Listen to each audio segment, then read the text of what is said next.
उत्तर प्रदेश की राजनीति में चुनाव अभी बाकी है, लेकिन सियासी शतरंज की सबसे बड़ी बाजी अभी से बिछ चुकी है। और सवाल सिर्फ अब इतना नहीं है कि 2027 में मुख्यमंत्री कौन बनेगा, बल्कि उससे पहले ये तय होना कि विपक्ष साथ रहेगा भी या नहीं। एक तरफ कांग्रेस कह रही है कि अब वो छोटे भाई की भूमिका नहीं निभाएगी और सम्मानजनक हिस्सेदारी से कम मंजूर नहीं, तो दूसरी तरफ समाजवादी पार्टी साफ संदेश दे रही है कि गठबंधन सीटों की गिनती से नहीं, जीत की क्षमता से तय होगा। यानी चुनाव से पहले ही सहयोगी दल एक दूसरे को अपनी ताकत का एहसास कराने में जुट गए हैं। क्या ये सिर्फ मोलभाव की रणनीति है या फिर गठबंधन के भीतर गहराती खाई का संकेत? नमस्कार, मैं शिवांशी त्रिपाठी और आप देख रहे हैं जन एक्सप्रेस। आखिर 150 सीटों की मांग कितनी व्यावहारिक है और क्या इस खींचतान का सबसे बड़ा फायदा बीजेपी को मिल सकता है? आइए पूरी राजनीतिक गणित को विस्तार से समझते हैं। उत्तर प्रदेश विधानसभा चुनाव में अब कुछ ही महीने शेष माने जा रहे हैं और इसी के साथ समाजवादी पार्टी और कांग्रेस के बीच सीट बंटवारे को लेकर दबाव की राजनीति खुलकर सामने आने लगी है। कांग्रेस लगातार ये संदेश देने की कोशिश कर रही है कि लोकसभा चुनाव में विपक्षी एकता की सफलता में उसकी महत्वपूर्ण भूमिका रही और इसीलिए विधानसभा चुनाव में भी उसे सम्मानजनक तथा बराबरी की हिस्सेदारी मिलनी चाहिए। पार्टी के नेताओं के बयानों से साफ संकेत मिल रहे हैं कि कांग्रेस इस बार पहले की तरह सीमित सीटों पर समझौता करने के मूड में नहीं है। यूपी प्रभारी राजेंद्र पाल गौतम का ये कहना है कि कांग्रेस सम्मान और बराबरी के आधार पर चुनाव लड़ेगी, इसी रणनीति का हिस्सा माना जा रहा है। दूसरी तरफ समाजवादी पार्टी बेहद सावधानी से सीटों की संख्या बताने से बच रही है। सपा नेतृत्व का तर्क है कि गठबंधन का आधार केवल वही सीटें होनी चाहिए जहां जीत की वास्तविक संभावना हो, यानी पार्टी सीटों की संख्या से ज्यादा विनिंग एबिलिटी को महत्व देने की बात कर रही है। इसी बीच कांग्रेस सांसद इमरान मसूद के बयान ने सियासी बहस को और तेज कर दिया है।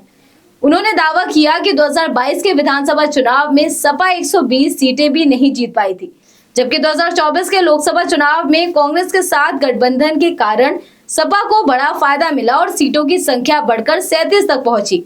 इसके जवाब में सपा के वरिष्ठ नेता और राज्यसभा सांसद रामजी लाल सुमन ने बिना नाम लिए कांग्रेस नेताओं को सार्वजनिक बयानबाजी से बचने और गठबंधन की मर्यादा बनाए रखने की सलाह दे डाली। राजनीतिक विशेषज्ञों का मानना है कि ये केवल बयानबाजी नहीं, बल्कि सीट बंटवारे से पहले अपनी अपनी सौदेबाजी की ताकत बढ़ाने की कोशिश है, ताकि बातचीत की मेज पर बेहतर स्थिति हासिल की जा सके। यही वजह है कि दोनों दल फिलहाल एक दूसरे पर सीधा हमला करने से बचते हुए भी लगातार राजनीतिक संदेश दे रहे हैं। कांग्रेस ये भी संकेत देने की कोशिश करती रही कि यदि उसे अपेक्षित सम्मान नहीं मिला तो उसके पास अन्य राजनीतिक विकल्प भी मौजूद हैं। समय समय पर बसपा के साथ संभावित तालमेल की चर्चाओं को हवा देना भी इसी रणनीति का हिस्सा माना गया। हालांकि बहुजन समाज पार्टी ने कभी ऐसे संकेतों को गंभीरता से स्वीकार नहीं किया। दूसरी ओर समाजवादी पार्टी अच्छी तरह जानती है कि उत्तर प्रदेश में उसका जनाधार कांग्रेस की तुलना में कहीं अधिक मजबूत है, इसीलिए वो सीटों का बंटवारा अपने राजनीतिक वजन के अनुसार चाहती है। लेकिन कांग्रेस का भी तर्क है कि राष्ट्रीय स्तर पर विपक्षी गठबंधन की मजबूती और शहरी अल्पसंख्यक तथा पारंपरिक कांग्रेस समर्थन वोटों को जोड़ने में उसकी भूमिका को नजरअंदाज नहीं किया जा सकता। ऐसे में आने वाले दिनों में सीटों को लेकर बातचीत आसान नहीं रहने वाली। असली चुनौती ये होगी कि क्या दोनों दल राजनीतिक महत्वाकांक्षा और व्यवहारिक चुनावी गणित के बीच संतुलन बना पाएंगे, या फिर ये खींचतान गठबंधन की एकता पर असर डालेगी। फिलहाल इतना तय है कि उत्तर प्रदेश में चुनावी मुकाबला केवल बीजेपी बनाम विपक्ष का नहीं होगा, बल्कि विपक्ष के भीतर भी नेतृत्व, प्रभाव और राजनीतिक हिस्सेदारी की बड़ी लड़ाई चल रही है।